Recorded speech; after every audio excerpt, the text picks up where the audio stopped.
ओम परमात्मने नमः। कृष्णाय वासुदेवाय हरे परमात्मने प्रणतक्लेशनाशाय गोविंदाय नमो नमः। प्रिय मित्रों, मैं आप सब लोगों का यूट्यूब चैनल में हार्दिक स्वागत करता हूँ। मैं आज आपको प्राणायाम के विषय में बताने जा रहा हूँ। प्राणायाम करने से मनुष्य को अनेक प्रकार के फायदे होते हैं, लेकिन सही विधि से किया जाए तो प्राणायाम करने से मन स्वस्थ रहेगा, चित्त में शांति रहेगी। तो प्राणायाम किस विधि से करना चाहिए, इसको मैं आप लोगों को बता रहा हूँ। प्राणायाम करने का नियम ये है, वैसे तो संध्या में प्राणायाम के मंत्र दिए हुए हैं। अगर जिनको याद है प्राणायाम का मंत्र तो उन मंत्रों को द्वारा प्राणायाम कर सकते हैं। अगर जिनको प्राणायाम के मंत्र नहीं याद हैं तो उसकी कोई बात नहीं, लेकिन प्राणायाम करना चाहिए। प्राणायाम में पहले आप मध्यमा और अनामिका उंगली से बाएं नाक के छिद्र को बंद करें और दाहिने नाक से ब्रह्म का चिंतन करते हुए सांस को जितना खींच सकें उतना आप सांस को खींचें। और खींचने के बाद में फिर अंगूठे को दाहिने नाक से बंद कर लें। उस समय आपको जितनी देर आपसे हो सके उतनी देर आप सांस को रोकिए और उस समय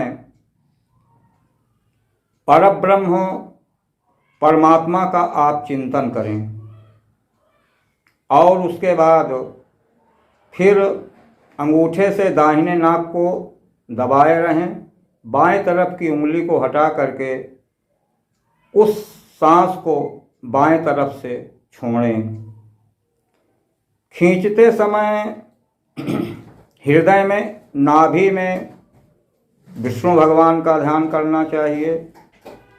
और जब सांस को रोक लिया गया है उस समय हृदय में चतुर्भुज कमल आसन पर बैठे हुए ब्रह्मा जी का ध्यान करना चाहिए। और जब सांस छोड़ रहे हों उस समय भगवान शंकर का ध्यान करना चाहिए। इनके नाम भी अलग अलग हैं।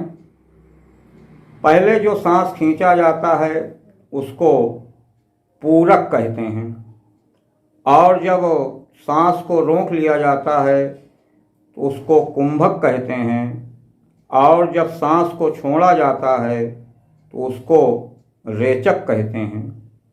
इस प्रकार से प्राणायाम बार बार दाहिने नाक से खींचना और जितनी देर हो सके उतनी देर तक सांस को रोकना और फिर बाएं तरफ से सांस को छोड़ना, ये प्राणायाम के नियम हैं। तो प्राणायाम करने से साधना में, भगवान की प्राप्ति में बड़ा ही सहायक होता है और इससे परब्रह्म परमात्मा की कृपा अवश्य होती है। कहीं कहीं पर प्राणायाम का नियम अनुलोम विलोम भी बताया गया है कि पहले दाहिने से खींचें, फिर बाएं से गिराएं, फिर बाएं से खींचें, फिर दाहिने से सांस को छोड़ें। इसको अनुलोम विलोम कहते हैं। लेकिन कम से कम जितना हो सके, यदि 5 मिनट प्रतिदिन अगर अभ्यास किया जाए प्राणायाम का तो इससे बहुत बड़ा लाभ मिलेगा। पहली बात तो मन की शांति मिलेगी, शरीर स्वस्थ रहेगा और मन की एकाग्रता धीरे धीरे बढ़ेगी। और यही योगी लोग जब साधना करते हैं तो इसी प्राणायाम के द्वारा ही परब्रह्म परमात्मा की प्राप्ति भी की जा सकती है। प्रिय मित्रों, यदि ये बातें आपको अच्छी लग रही हों तो मेरे चैनल को सब्सक्राइब करें। फिर अगली कड़ी में आपसे मुलाकात होगी।